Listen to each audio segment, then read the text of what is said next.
future's now, old man. Yo, get rid of all those old gens. It's time for the Beyblade Burst Turbo. So now we're in the next season of Beyblade Burst. Obviously, it's called Beyblade Burst Turbo. So in this season, we got a whole new Beyblades. You thought those old ones were cool? Nah, now we got Turbo. Nah, these are the good ones, alright? These Turbo ones are crazy. But first, before even that, we gotta get into our main character. Yeah, Vault. No more. Get him out of here. We got Aiger, dude. He is our main character now. And he's here to become the best blader that the world has ever seen. Aiger here, he is followed by his sister and he lives out in the woods. So this guy, he's our new protagonist, alright? He's here and he saw Volt get his turbo blade. And guess what? He wants a turbo blade. And no matter what, he believes he's gonna be number one. So this season starts with Volt, actually, going to Aiger's place to get a turbo bay. Aiger's dad actually created this new kind of bay called Turbo. So this new turbo bay is just really just Beyblade, but they're a lot more powerful than the previous ones. So Aiger sees Vault create his new bay and he really likes that. He's like, whoa, what is this new thing, you know? So Aiger decides he wants a Beyblade that's also turbo because he doesn't have a Beyblade. He himself wants to make it and make it the best bay ever. So Aiger makes this new bay called Achilles. So Achilles is like Aiger's partner in the series and they have a very interesting relationship. So this season of Beyblade is pretty much, I would consider it divided into three sections. The first one I would call Turbo Bays because they're getting their new Turbo Bays. The second section of this story I would call Ego, and so we're gonna get to that. And then the third one I'll just call pretty much just Friendship. It's just they're friends, you know, friendship. But amazing. This, if you hear from my overall thought of this season, amazing. It's great. It's a great season. Honestly, I loved Vault. Vault is great as a main character, but Aiger is he just brings something new to the table. Something that is just like crazy for a main character to do. I've never really seen this, really. It's great. So Aiger makes his new bay named Achilles, and he decides that he is gonna follow Vault and beat him so he can be the best blader of the world, which I really like. I like that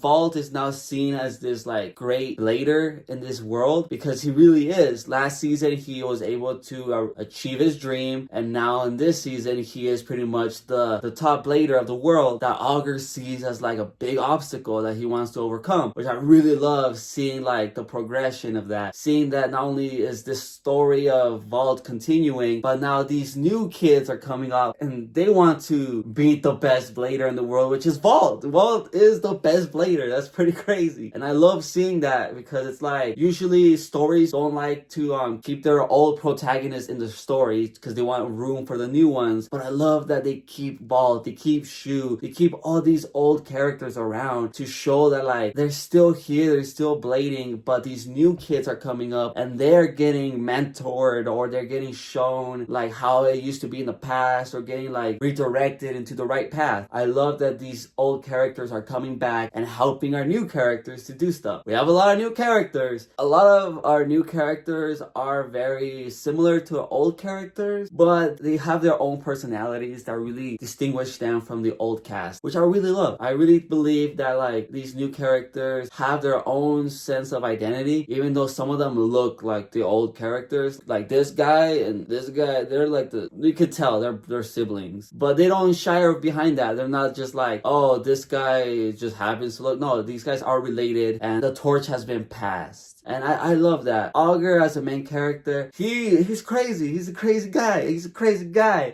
He's nothing like Vault. Vault, he's a very like happy, cheery guy. Aiger is kind of like very angry a lot of the time. He really wants to be the best and he doesn't care who knows it. And he's very in your face about that. He's better than you and he'll tell you and show you he's better than you. He doesn't care about that. But he is very compassionate. A lot of that comes from his sister because him and his sister have a really good balance where his brashiness and his like anger really gets toned down by the love he has for his sister, which I love seeing. a character that's so blatantly, I guess the best way to say is blatantly like mean in a way, because he isn't really friendly. He really is just kind of like me, I want to win, I'm gonna do this. That's a great fresh take for the new series. So as the story goes, it begins with the new turbo base, you know? So right off the bat, everyone still kind of has their evolution base, and so these new turbo base are coming into the story, and these turbo base are really strong. And so if you have a turbo base, you're kind of like guaranteed to win. That's how it pretty much it says in the story. The only ones that can really compete with turbo base are other turbo base, and if you have a turbo base, you're pretty much like guaranteed to just beat everybody else. So the first section of the story really revolves around that. These new base coming into the meta and really changing it, because this is the new age. Vault gets a turbo bay, Augur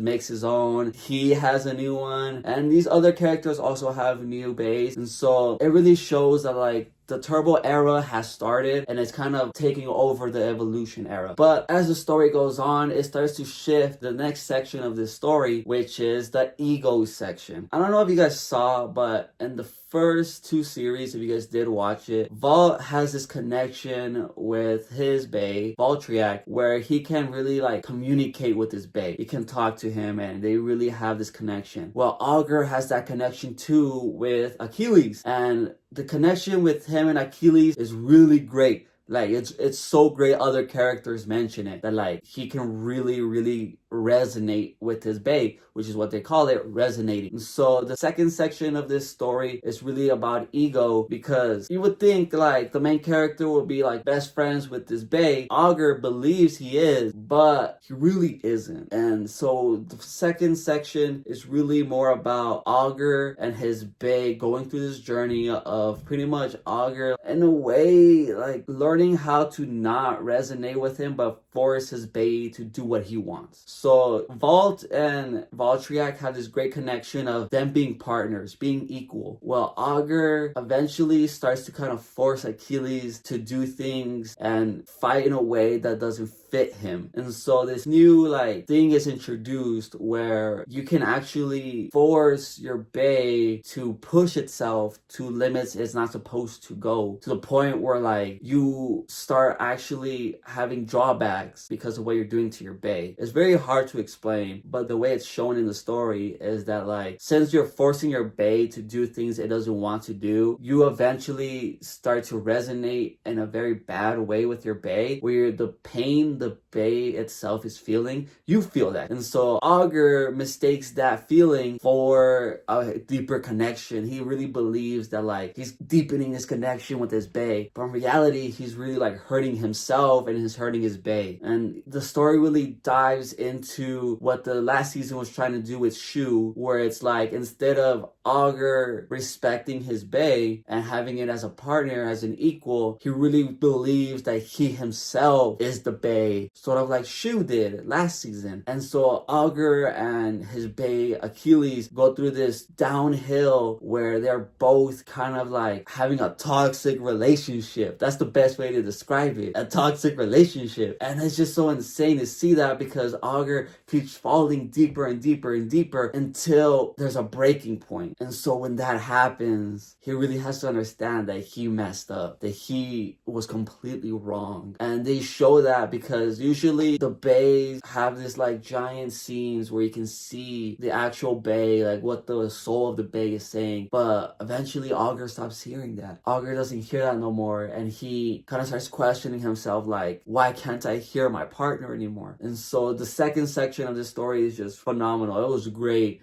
It's so great. I can't even describe how this story came up with that. It was so insane. Next, after that, we go into our next section, which is the friendship section. The friendship section of this story really dives into Augur kind of repairing that destroyed connection he had with his bae. And I really love that like he really sat down with himself and was like, what he's doing is wrong, and he needs to find a way to not only see his bae as an equal, but he also needs to really understand himself and what his place in this whole relationship is. Because at first it was more of like, do what I say or else, but now he really needs to pay attention to how he's treating his bae and the battles and understand understand that it's not just about winning. So a large section of this story is Augur contemplating winning and losing, because he hates losing. He hates that. He doesn't want to lose, but he is gonna lose. And so learning how to lose and learning how to win is a big section of this story and the end of it. I really loved this story for what it is. Augur as a main character, he is a new fresh take. Vault, I love that he's still in here. The villains of this story, they're kind of like, some of them are pretty dope, some of them aren't that good, but they all fit a very specific role in Augur's growth to becoming one of the best bladers in the world. And I really love this story for what it was. Honestly, amazing. If you guys haven't checked it out, you guys need to watch this. This is a great season. Honestly, it's been amazing watching Augur's story, and as a main character, he was a little annoying at the beginning, but he is great. So yeah, Beyblade Burst Turbo is just a great watch. You guys really need to check this one out. I'm excited for the next season in the Beyblade Burst saga. So I'll catch you guys in the next one. Peace.